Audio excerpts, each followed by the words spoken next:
Hey, good morning, good afternoon, good evening, whatever time of day it is that you're listening to this. This is Sammy the Squirrel, and I'm a little concerned about all this communists, you know, running our major cities and stuff, and it got me to thinking, and I wrote this Substack post called "The Red Shadow." All right, let me make sure I'm sharing it. Okay. And it's about communism showing up in America, and it's got me a little concerned.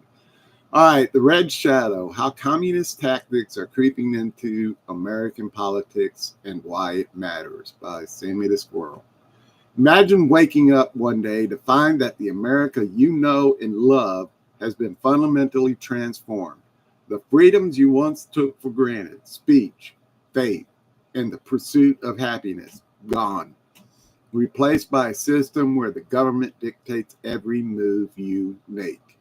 This isn't a dystopian fantasy. It's a future conservative sphere could unfold if communist-leaning candidates gain a foothold in America.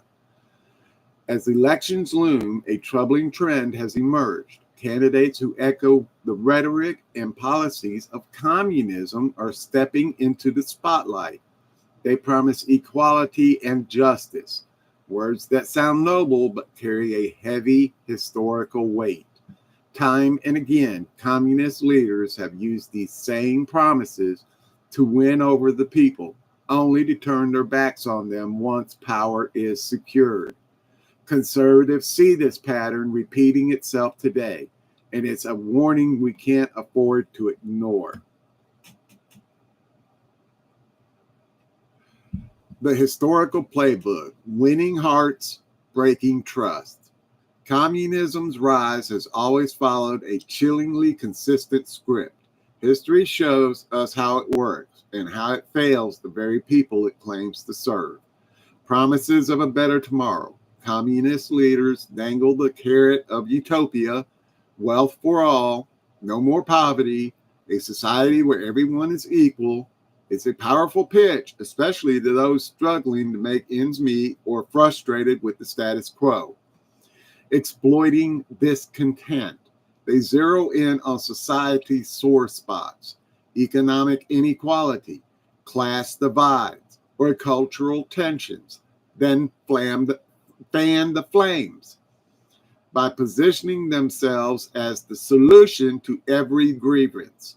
They build a coalition of the disaffected, promising to tear down the oppressors and lift up the oppressed. The power grab.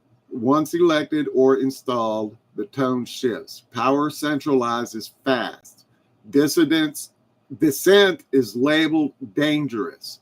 Opposition is silenced, and the state tightens its grip. The people who voted for equality wake up to find themselves under an iron fist. Betrayal through control. The final twist of the knife comes with economic and social domination.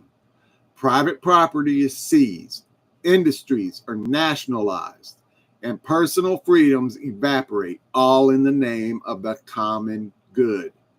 The promise to prosperity never arrives. Instead, shortages, stagnation, and despair take root.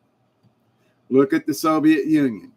Lenin rallied the masses with cries of peace, land, and bread, only to deliver a regime of terror and famine.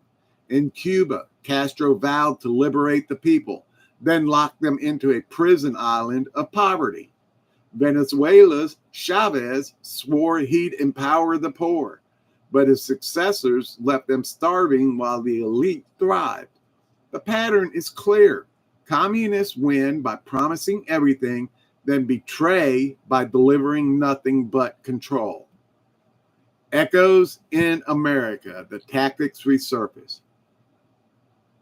Today, conservatives see these same tactics creeping into American politics, not with red flags waving, but with polished speeches and policy proposals that sound eerily familiar. The equality bait. Candidates push aggressive wealth distribution. Think tax the rich schemes or universal handouts. It's sold as fairness, but conservatives like Mike, a farmer who's worked decades to keep his land, see it as a threat to the American dream. When the government decides who wins and who loses, no one wins. Stoking division, from class warfare to racial strife, some politicians thrive on splitting us apart. They lean on buzzwords like systemic injustice to cast America as a villain, rallying support by blaming the successful rather than lifting up the struggling. It's a page from the communist playbook, divide, then conquer. Pushing state control. Proposals like government-run healthcare, supermarkets, sweeping climate regulations, or even speech code signal a hunger for power. Conservatives argue these aren't just reforms, they're stepping stones to a system where the state calls the shots and individuals lose their say. Silencing the opposition. Look at the rise of cancel culture on tech giants, shutting down conservative voices. It's not outright gulags, but it's a modern twist on suppressing dissent. When you can't speak freely, you're already halfway to losing everything. Figures like Bernie Sanders and AOC don't shy away from socialist labels. And while they soften it with democratic in front of it, they're democratic socialists, their ideas mirror communist starters, centralized economies, wealth grabs, and disdain for free markets. Conservatives point to Venezuela's collapse as a grim preview of where this road leads. The betrayal waiting in the wings. If these candidates succeed, conservatives fear the same betrayal that's haunted history. Freedom's end. A government big enough to fix everything is big enough to take everything.